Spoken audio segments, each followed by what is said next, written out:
Good evening everyone, welcome to civil services study practice set number ये 141 है UPPSC के लिए। तो प्रैक्टिस करेंगे इसमें हम सामाजिक आर्थिक विकास टॉपिक है उससे रिलेटेड प्रश्नों पर। तो चलिए स्टार्ट करते हैं। डिस्क्रिप्शन बॉक्स में लिंक है, टेलीग्राम चैनल से जुड़ जाइएगा और इस टेस्ट सीरीज़ की प्लेलिस्ट बना रखी है हमने, वहाँ पर आप टेस्ट नंबर 1 से लेकर 141 तक पहुँच सकते हैं। इससे पहला जो टेस्ट अपलोड किया था वो जनरल साइंस का था, प्रैक्टिस कर लीजिएगा उसकी। और इस टेस्ट सीरीज़ की जो फुल टेस्ट है पीडीएफ विद एक्सप्लेनेशन के साथ, उसको आप परचेज़ कर सकते हो। डिस्क्रिप्शन बॉक्स में मेरा नंबर दिया, उस पर कॉल या व्हाट्सअप करके। तो क्वेश्चन नंबर 1 पर आ जाइए। ये स्टेटमेंट वाला प्रश्न है, बताना कि इनमें से कौन सा करेक्ट होगा। देखिए, वामपंथ से अमूमन उन लोगों की तरफ संकेत किया जाता है जो गरीब और पिछड़े सामाजिक समूहों की तरफदारी करते हैं। दक्षिणपंथ से उन लोगों को इंगित किया जाता है जो यह मानते हैं कि सरकार को अर्थव्यवस्था में गैर जरूरी हस्तक्षेप नहीं करना चाहिए। यूपीपीसीएस में पूछे जाते हैं इस तरह के प्रश्न स्टेटमेंट बनाकर, ठीक है, कारण कथन से बनाकर भी पूछ लेगा इसको। फिलहाल ये करेक्ट है, दोनों के दोनों स्टेटमेंट सी है इसका आंसर। तो वामपंथ से अमूमन उन लोगों की तरफ संकेत किया जाता है जो गरीब और पिछड़े सामाजिक समूहों की तरफदारी करते हैं और इन तबकों को फायदा पहुंचाने वाली सरकारी नीतियों का समर्थन करते हैं। दक्षिणपंथ से उन लोगों को इंगित किया जाता है जो यह मानते हैं कि खुली प्रतिस्पर्धा और बाजार मूलक अर्थव्यवस्था के जरिए ही प्रगति हो सकती है, यानी सरकार को अर्थव्यवस्था में गैर जरूरती हस्तक्षेप नहीं करना चाहिए। क्वेश्चन नंबर 2 पर आ जाइए। निम्नलिखित में से कौन सी संस्था अब अस्तित्व में नहीं है? पता होगा इसका आंसर आपको। कौन सी नहीं है? योजना आयोग नहीं है, इसके स्थान पर आ गया है नीति आयोग। तो 1 जनवरी 2015 को योजना आयोग के स्थान पर नीति आयोग का गठन किया गया, अतः योजना आयोग अब अस्तित्व में नहीं है। अब इससे रिलेटेड ये प्रश्न अगर बन जाए तो योजना आयोग का गठन कब किया गया था? योजना आयोग जो कि अब अस्तित्व में नहीं है, उसका गठन कब किया गया था? मार्च 1950 में। तो योजना आयोग की स्थापना जो है मार्च 1950 में हुई थी और इसे 17 अगस्त 2014 को भंग कर दिया गया और यह आयोग एक सलाहकार की भूमिका निभाता था। इसकी सिफारिशें तभी प्रभावकारी हो पाती थी जब मंत्रिमंडल उन्हें मंजूरी दे देता था। प्रधानमंत्री इसके अध्यक्ष होते थे और भारत के विकास के संदर्भ में रणनीति बनाने में इस संस्था ने केंद्रीय व सबसे महत्वपूर्ण भूमिका निभाई। 1 जनवरी 2015 को इस आयोग को समाप्त करके नीति आयोग का गठन किया गया। नंबर 4 पर आ जाइए। प्रथम पंचवर्षीय योजना के बारे में कौन सा सही है? हालांकि पंचवर्षीय योजनाओं का कॉन्सेप्ट हटा दिया गया है अब, लेकिन फिर भी एग्ज़ाम में प्रश्न पूछ ले जाते हैं, खासकर पहली, दूसरी से, 5वीं से, 12वीं से। तो इस योजना में योजनाकारों का बुनियादी लक्ष्य राष्ट्रीय आय के स्तर को ऊंचा करने का था। इस योजना में कृषि क्षेत्र पर अधिक ध्यान दिया गया और इस योजना के अंतर्गत बांध एवं सिंचाई के क्षेत्र में निवेश किया गया। यहीं अगर औद्योगिकरण की बात होती, किसी स्टेटमेंट में गलत हो जाता वो स्टेटमेंट, क्योंकि दूसरी पंचवर्षीय योजना में किया गया था। फिलहाल ये सारे के सारे सही हैं, डी है इसका आंसर। तो प्रथम पंचवर्षीय योजना यानी 1951 से 1995 का लक्ष्य देश को 1995 है, देश को गरीबी के मकड़ जाल से निकालना था और इस योजना को तैयार करने वाले विशेषज्ञों में के.एन. राज शामिल थे। इनकी दलील थी कि अगले 2 दशक तक भारत को अपनी चाल धीमी रखनी चाहिए क्योंकि तेज रफ्तार विकास से अर्थव्यवस्था को नुकसान पहुंचेगा। पहली पंचवर्षीय योजना में अधिक जोर कृषि पर था। इस योजना के अंतर्गत बांध और सिंचाई के क्षेत्र में निवेश किया गया और विभाजन के कारण कृषि क्षेत्र को गहरी मार लगी थी, ठीक है, और इस क्षेत्र पर ध्यान देना बहुत आवश्यक था, इसलिए आवश्यक थी प्रथम पंचवर्षीय योजना।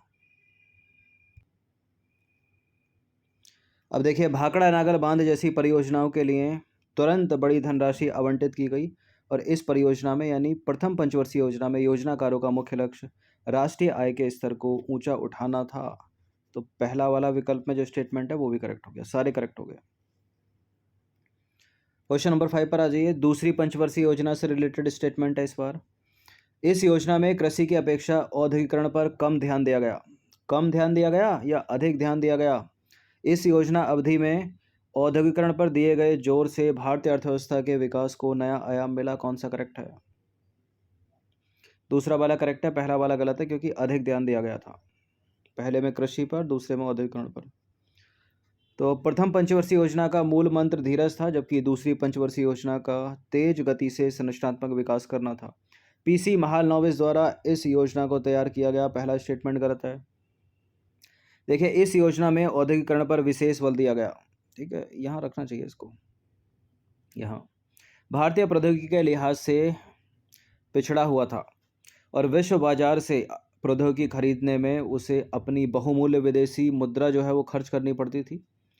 और औद्योगिकरण पर इस जोर ने भारतीय अर्थव्यवस्था के विकास को एक नया आयाम दिया। तो पहली में कृषि, दूसरी में इंडस्ट्रियलाइजेशन।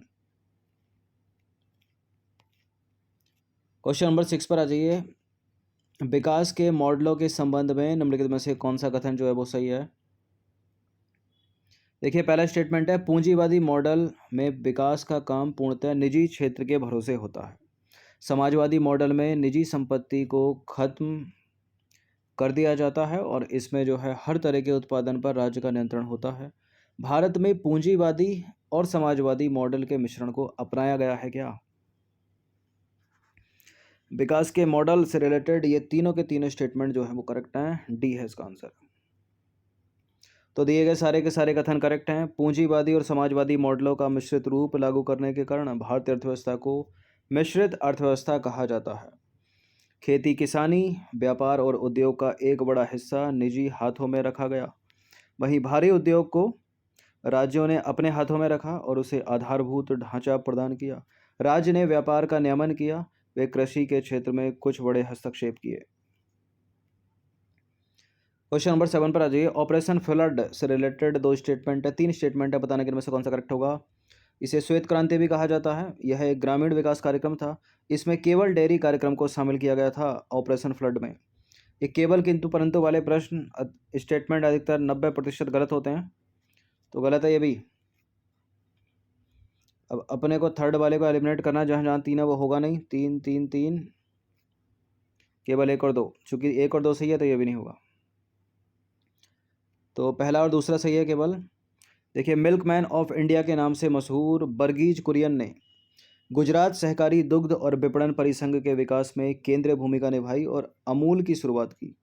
ग्रामीण विकास और गरीबी उन्मूलन के लिहाज से अमूल नाम का सहकारी आंदोलन एक अनूठा मॉडल है और इसने श्वेत क्रांति के नाम से एक ग्रामीण विकास कार्यक्रम 1970 में शुरू किया।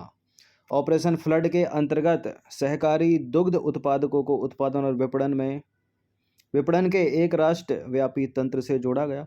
और ऑपरेशन फ्लड सिर्फ डेयरी कार्यक्रम नहीं था। इस कार्यक्रम में डेयरी के काम को विकास के एक तरीके के रूप में अपनाया गया ताकि ग्रामीण लोगों को रोजगार के अवसर प्राप्त हो सकें, उनकी आमदनी बढ़ सके और गरीबी दूर हो सके। क्वेश्चन नंबर 8 पर आ जाइए। पीसी महालनोबिस से रिलेटेड 4 स्टेटमेंट है, यहाँ पर बताने के इनमें से कौन सा करेक्ट होगा? पीसी महालनोबिस अंतर्राष्ट्रीय स्तर के प्रख्यात वैज्ञानिक तथा सांख्यिकीविद थे। इन्होंने भारतीय सांख्यिकी संस्थान की स्थापना की थी। इन्होंने तीसरी पंचवर्षीय योजना की रूपरेखा तैयार की थी। वे तीव्र औद्योगिकरण और सार्वजनिक क्षेत्र की सक्रिय भूमिका के समर्थक थे। प्रथम पंचवर्षीय योजना हैरोल्ड डोमल मॉडल पर आधारित थी और दूसरी पीसी महालनोबिस। ठीक है, यहाँ तीसरी लिखा है तो गलत हो जाएगा स्टेटमेंट। हम थर्ड से एलिमिनेट कर देंगे इस प्रश्न को। पूरे नहीं कर पाएंगे, 50% कर पाएंगे क्योंकि एक में स्टेटमेंट नहीं है तीसरा। ठीक है, तो क्या हो जाएगा? पहला सही हो गया, दूसरा वाला भी सही हो गया और चौथा वाला भी सही हो गया। तो 1 to 4 इसका आंसर हो जाएगा। तो पहला, दूसरा, चौथा सही है। पीसी महालनोबिस अंतर्राष्ट्रीय स्तर के प्रख्यात वैज्ञानिक तथा सांख्यिकीविद थे। इन्होंने भारतीय सांख्यिकी संस्थान की स्थापना की थी और इन्होंने दूसरी पंचवर्षीय योजना की रूपरेखा तैयार की थी, न कि तीसरी। ये तीव्र औद्योगिकरण और सार्वजनिक क्षेत्र की सक्रिय भूमिका के समर्थक थे। अतः पहला, दूसरा, चौथा सही है। अब डॉक्टर भीमराव अंबेडकर से रिलेटेड 4 स्टेटमेंट है, यहाँ पर 5 स्टेटमेंट है, यहाँ पर बताने के इनमें से कौन सा करेक्ट है? देखिए, एक ही प्रश्न में मैंने अधिक से अधिक प्रश्नों को रखने की कोशिश की है, मतलब स्टेटमेंट को, ताकि तैयारी ज़्यादा से ज़्यादा हो सके। इन प्रश्नों को करेक्ट कर ले जाओगे तो आराम से बना लोगे बातों। तो इंडिपेंडेंट लेबर पार्टी के संस्थापक थे डॉक्टर भीमराव अंबेडकर और द्वितीय विश्व युद्ध के दौरान वायसराय की काउंसिलिंग में सदस्य थे।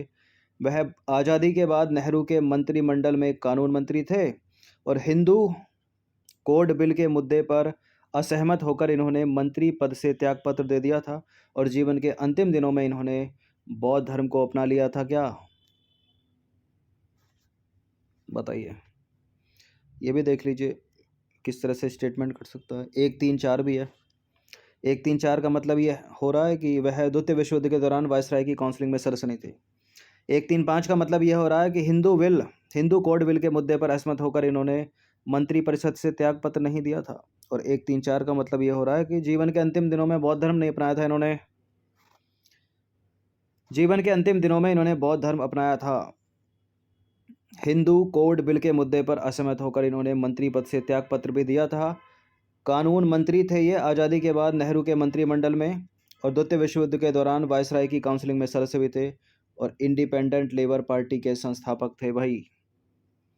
ये तो सारे के सारे करेक्ट हो गए। 1, 2, 3, 4, 5 इसका आंसर डी।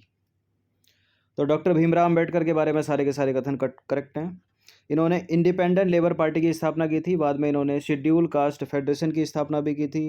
द्वितीय विश्व युद्ध के दौरान वायसराय की काउंसिल में सदस्य थे और यह संविधान की प्रारूप समिति के अध्यक्ष भी थे।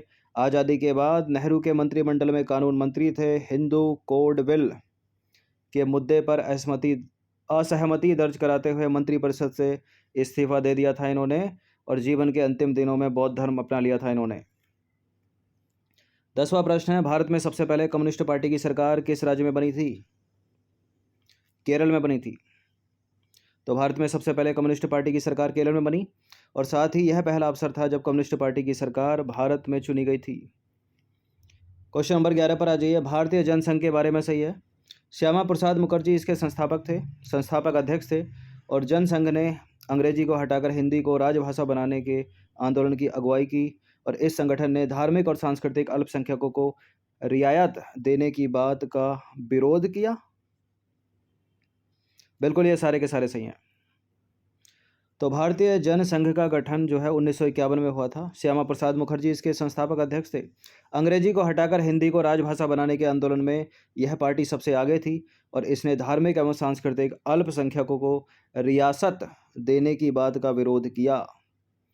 ठीक है। और चीन ने 1964 में अपना आणविक परीक्षण किया था, और इसके बाद से जनसंघ ने लगातार इस बात का समर्थन किया कि भारत भी अपने आणविक हथियार तैयार करे।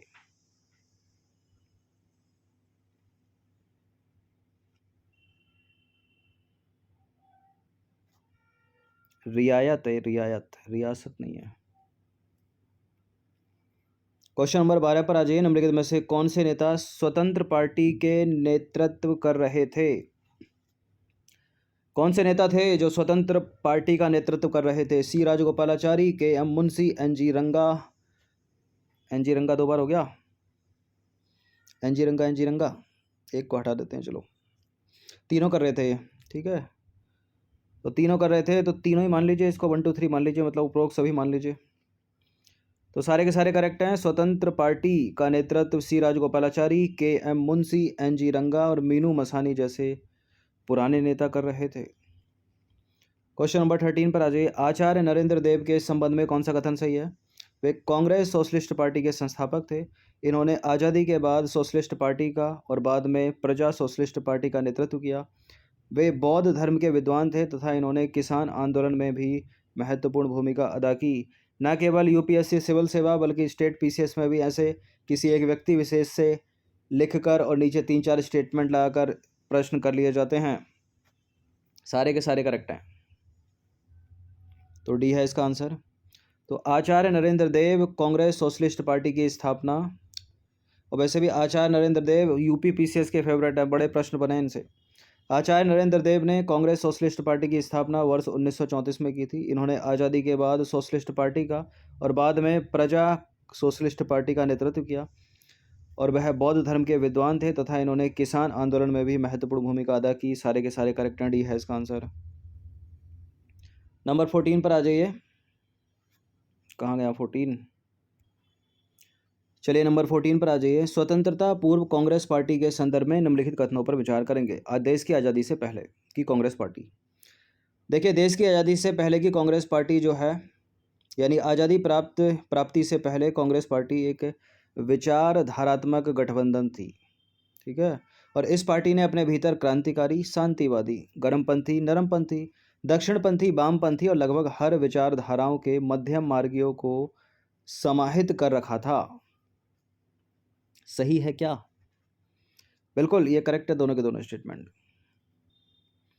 तो स्वतंत्रता पूर्व कांग्रेस पार्टी एक विचारधारात्मक गठबंधन थी।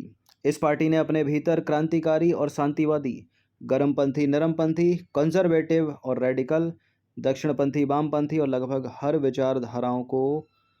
विचारधाराओं के मध्यम मार्गियों को समाहित कर रखा था। ठीक है, द्वंद्व हालांकि होता था, लेकिन ये पार्टी चाहती थी कि जो फैसला है वो एकजुट होकर ही किया जाए। क्वेश्चन नंबर 15 पर आ जाइए। सी राजगोपालाचारी से रिलेटेड कुछ स्टेटमेंट है यहाँ पर, बताने के इनमें से कौन सा करेक्ट है। स्वतंत्र भारत के पहले भारतीय गवर्नर जनरल थे सी राजगोपालाचारी, और भारत रत्न से सम्मानित पहले भारतीय थे सी राजगोपालाचारी। इन्होंने स्वतंत्र पार्टी की स्थापना की थी। बिल्कुल करेक्ट है, पहला, दूसरा, तीसरा भी, सारे के सारे डी। तो सी राजगोपालाचारी स्वतंत्र भारत के पहले भारतीय गवर्नर जनरल बने तथा आज़ादी के बाद बनी अंतरिम सरकार में शिक्षा मंत्री बने। ये वर्ष 1954 में 3 भारतीयों को भारत रत्न से सम्मानित किया गया, जिनमें सी राजगोपालाचारी, एस राधाकृष्णन और सी वी रमन शामिल थे। ठीक है, तो करेक्ट हो गया वो स्टेटमेंट। ये भारत रत्न से सम्मानित पहले भारतीय थे, साथ ही ये मद्रास के मुख्यमंत्री भी रह चुके हैं, और इन्होंने 1959 में स्वतंत्र पार्टी की स्थापना की थी। तो स्वतंत्र पार्टी की स्थापना किसने की थी, अलग से प्रश्न पूछा जाए तो सी राजगोपालाचारी ने। कब की थी? 1959 में। तो चूंकि बड़े स्टेटमेंट थे इसलिए 15 ही प्रश्न ऐड किए, वैसे तो 20 का रहता है। इनकी प्रैक्टिस एक बार कर लीजिएगा। धन्यवाद। और PDF विथ एक्सप्लेनेशन के साथ आप फुल टेस्ट सीरीज, जिसमें 15+ टेस्ट हैं, उनको परचेज कर सकते हो डिस्क्रिप्शन बॉक्स में। नंबर है, कॉल या व्हाट्सअप करके। धन्यवाद।